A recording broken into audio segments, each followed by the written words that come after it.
आप देख रहे हैं न्यूज़ 9 भारत, रखिए आपको सबसे आगे। नमस्कार, आप देख रहे हैं न्यूज़ 9 भारत और मैं हूं आपके साथ अशोक चौहान। देश और दुनिया की तमाम खबरों पर आइए डालते हैं एक नजर।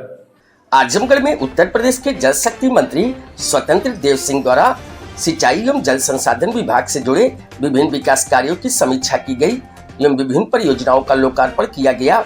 मंत्री ने ग्राउंड जीरो विजिट के सिद्धांत पर चलते हुए विकास कार्यों की प्रगति को प्रत्यक्ष रूप से देखा।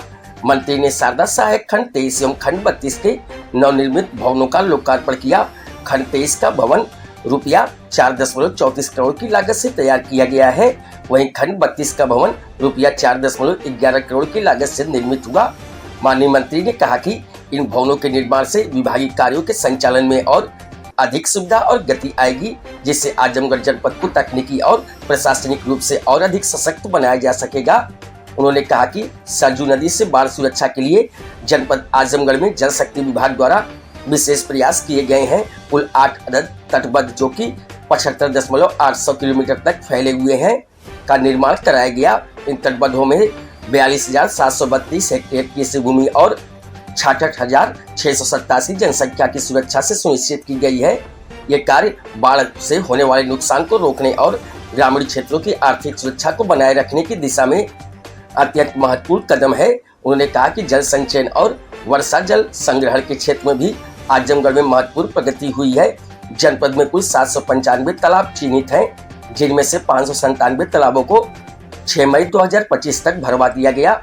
ये कार्य जल संरक्षण की दिशा में एक सशक्त पहल है, जिससे भूगर्भ जल स्तर के संतुलन में सुधार होगा और ग्रामीण क्षेत्रों में सिंचाई की सुविधा भी सुलभ होगी। मंत्री ने कहा कि जनपद आजमगढ़ में जल शक्ति विभाग द्वारा वित्त वर्ष 2024-25 के अंतर्गत 10 परियोजनाएं पूर्ण की गयी, जिनकी कुल लागत 221.27 लाख रुपए है। इसके अतिरिक्त वित्त वर्ष 2025-26 के लिए 14 परियोजनाएं चल रही हैं, जिनकी कुल लागत 80,39.74 लाख रुपए है। इन परियोजनाओं में जल संसाधन विकास, नहरों की मरम्मत, पंप हाउस उन्नयन, जल निकासी तंत्र सुधार और ग्रामीण क्षेत्रों में सिंचाई क्षमता वृद्धि जैसे कार्य सम्मिलित हैं। इसके साथ ही मंत्री ने विभागीय अधिकारियों के साथ निर्माणाधीन परियोजनाओं की समीक्षा बैठक भी किया। बैठक में उन्होंने निर्देश दिए कि प्रदेश सरकार की प्राथमिकता की हर नागरिक को समय पर और अस्थायी जल की सुविधा मिले। उन्होंने निर्देश दिया कि बरसात से पहले सभी तटबंधों, नहरों, जलाशयों और ड्रेनेज की स्थिति दुरुस्त कर ली जाए। किसी भी तरह की लापरवाही बर्दाश्त नहीं की जाएगी। मंत्री ने यह भी कहा कि जो भी परियोजनाएं स्वीकृत हैं, उन्हें समयबद्धता के साथ पूर्ण की जाए और पारदर्शिता बनाए रखी जाए। उन्होंने फील्ड अधिकारियों से कहा कि वह केवल दफ्तर में बैठकर नहीं बल्कि जमीन पर उतरकर कार्यों की वास्तविक स्थिति का मूल्यांकन करें, ताकि जनता को वास्तविक लाभ मिल सके। इस अवसर पर जिला अध्यक्ष आजमगढ़ ध्रुव सिंह, जिला अध्यक्ष लालगंज अरविंद राजभर, सिंचाई विभाग के अधिकारीगण एवं संबंधित अधिकारी व अन्य जनप्रतिनिधिगण उपस्थित रहे। न्यूज़ 9 भारत के लिए अमित खरवार की रिपोर्ट।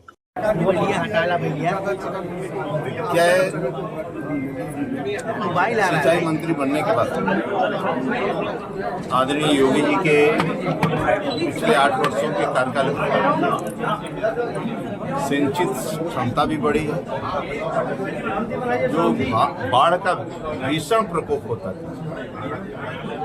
विशेष रूप से पूर्वांचल क्षेत्र, अपना आजमगढ़ मंडल है, गोरखपुर मंडल है, देवी पाटन मंडल, ये बाढ़ की चपेट में आता था।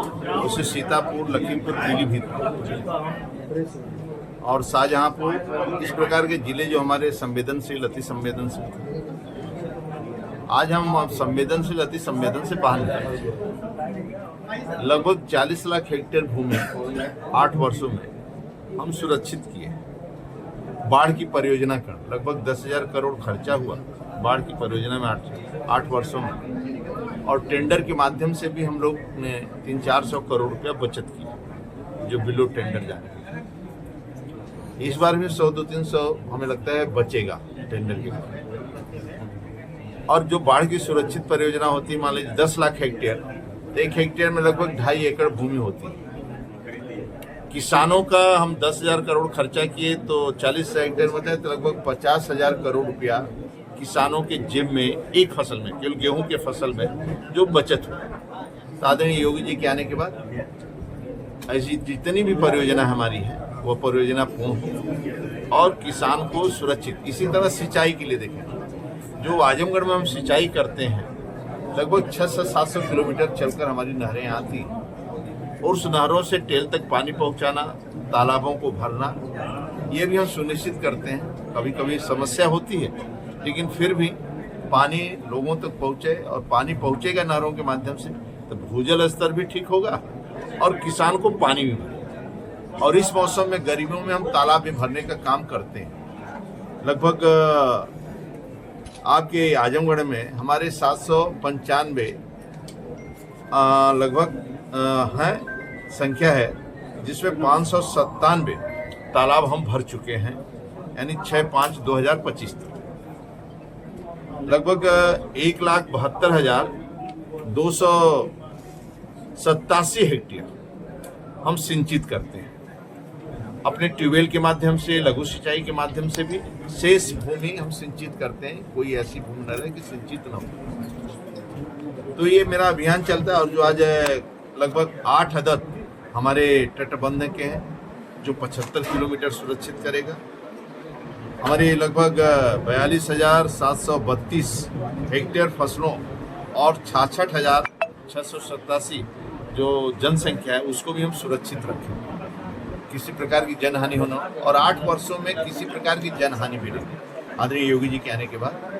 और एकाएक पानी भी बढ़ा, आप देखे होंगे गंडक में 6 लाख क्यूसेक पानी हमारे अधिकारी कर्मचारियों ने निकाला, लेकिन हमारे कोई तटबंध को खतरा नहीं होता है, आराम से पानी निकल जाता है, क्योंकि पानी से कोई संघर्ष नहीं कर सकता है, आग से कोई संघर्ष नहीं कर सकता, इसलिए उसको हम बचा सकते हैं और कोशिश करते हैं ईमानदारी के साथ कैसे तटबंध सुरक्षित हो और किसान हमारे बचे।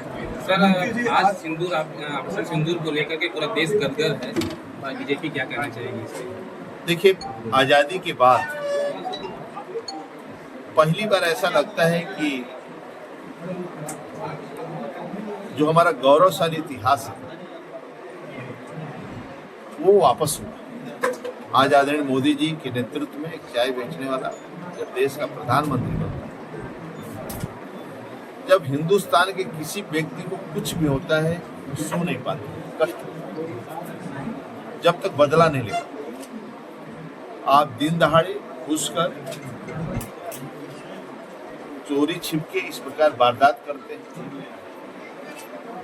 और इस प्रकार उसका बदला लेना, चाहे सर्जिकल स्ट्राइक हो, चाहे एयर स्ट्राइक हो, चाहे आज के रात की स्ट्राइक हो।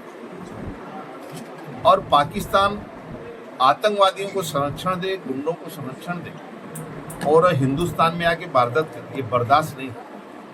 आदरणीय मोदी जी के नेतृत्व में और सरकार ने और सरकार के अधिकारी, सेना के जवानों ने जिस प्रकार काम किए हैं, वास्तव में देश का सम्मान मस्तक ऊंचा किया है।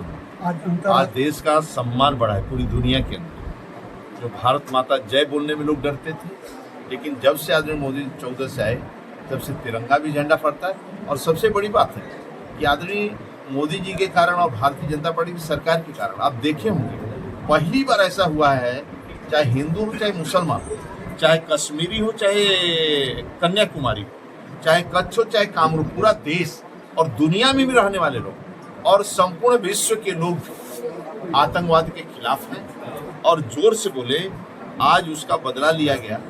हमें जिस प्रकार महिलाओं का सिंदूर उजड़ा था, आज उनको शांति मिली, आज उनको सुख मिला और शांति के एहसास हुआ। आज अंतर्राष्ट्रीय समुदाय सहित सभी अमेरिका जैसे देशों ने भी इस स्ट्राइक की प्रशंसा की है, तो आप किस तरह से? वास्तव में इस प्रकार के आतंकवाद को जमीन दोज कर देना चाहिए, मतलब आतंकवाद को समाप्त कर देना चाहिए जड़ से।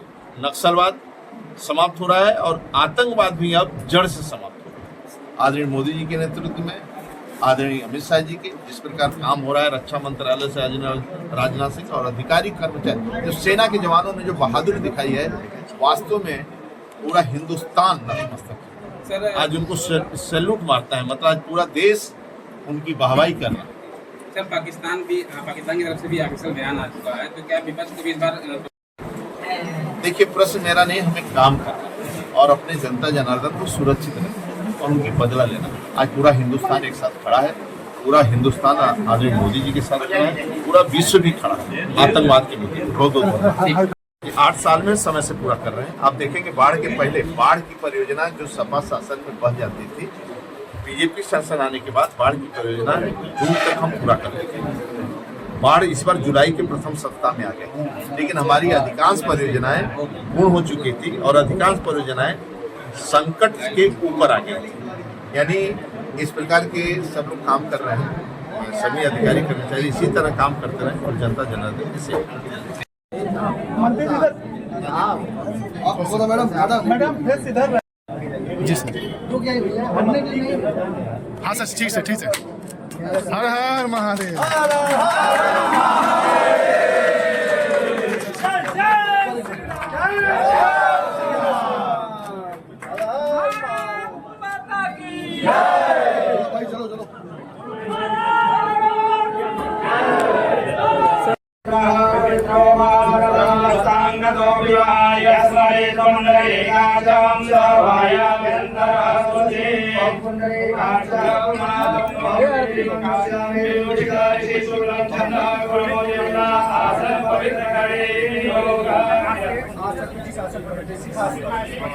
चक्रवर्ती महामाये दिव्य तेज समन्विते निष्ठदेवी शिखामध्ये तेजो स्वामी चंदन श्याम हतवर्णं पवित्रं पावनासनं मामरामहरते नित्यं लक्ष्मी दुष्टि सर्वदा लक्ष्मी वसति सर्वदा। यहाँ खबरों का सिलसिला कभी नहीं थमता। सिर्फ और सिर्फ बने रहिए न्यूज़ 9 भारत पर। अब चाहूंगा इजाजत। नमस्कार।